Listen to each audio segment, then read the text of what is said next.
Assalamualaikum warahmatullahi wabarakatuh. Apa kabar siswa dan siswi SMKN 1 Pulau Ampere yang luar biasa dan Bapak banggakan? Mudah-mudahan semua dalam keadaan sehat walafiat, tidak kurang satu apapun. Baik, hari ini Bapak hadir untuk bersilaturahmi dan berkenalan dengan Anda semua.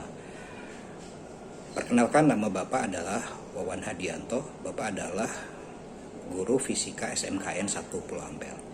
Jadi selama 1 semester ke depan kita akan belajar fisika bersama-sama dengan Bapak.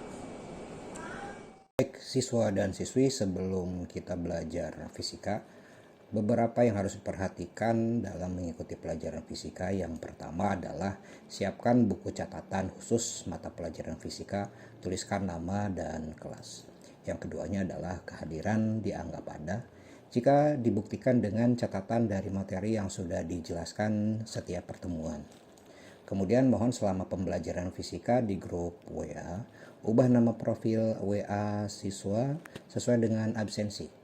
Kemudian jaga sikap, jangan berkata kasar, kemudian membahas bahasan di luar materi fisika. Untuk nilai rapot nanti adalah komposisi gabungan. Yang pertama 30%-nya dari nilai kehadiran, kemudian 30% dari tugas, 30%-nya dari penilaian tengah semester, dan 35%-nya dari penilaian akhir semester. Oke, kita langsung masuk ke materi. Materinya adalah besaran dan satuan. Tujuannya adalah setelah pembelajaran, peserta didik mampu membedakan besaran pokok dan besaran turunan beserta alat ukurnya. Nah, bisa dilihat di sini ada beberapa jenis alat ukur. Nah, apabila kita mempelajari materi tersebut, kita bisa menggunakan alat-alat ini dengan baik. Oke, selanjutnya untuk besaran pokok. Fisika memerlukan pengukuran yang sangat teliti agar gejala yang dipelajari dapat dijelaskan dengan cara diramalkan dengan akurat.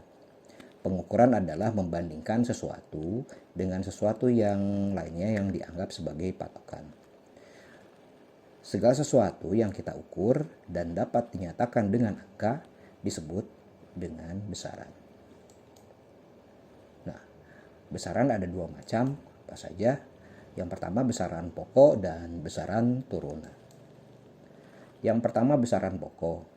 Besaran pokok adalah besaran yang satuannya telah ditetapkan terlebih dahulu. Menurut Satuan Internasional SI, besaran pokok contoh-contohnya ada 7. Yang satu besaran pokoknya itu panjang, satuannya meter, SI-nya bisa juga sentimeter, bisa juga kilometer. Nah, dimensi pembentuk dari panjang dituliskan dimensinya L, besar dituliskannya. Kemudian yang kedua adalah massa. Massa satuannya adalah kilogram, kg. Nah, dimensinya adalah M.